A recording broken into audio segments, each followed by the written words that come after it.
Non c'è 3 senza 4, purtroppo. I vigili del fuoco di Padova sono pronti a un nuovo sciopero, il quarto appunto in un anno.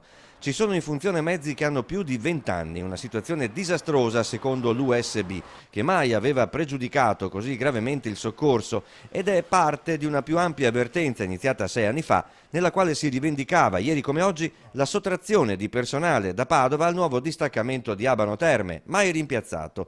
Gruppi politici e autorità hanno già dimostrato il loro sostegno alla precaria situazione dei pompieri del capoluogo, che da tempo sono in stato di agitazione. I problemi sono quelli di squadre che operano sul territorio con composizione ridotta e con mezzi e attrezzature definiti da museo e con risorse umane in pianta organica insufficienti. Il comandante provinciale Vincenzo Lotito avrebbe condiviso con l'USB i motivi della protesta e ha promesso di inviare una relazione al Ministero sulla carenza dei mezzi.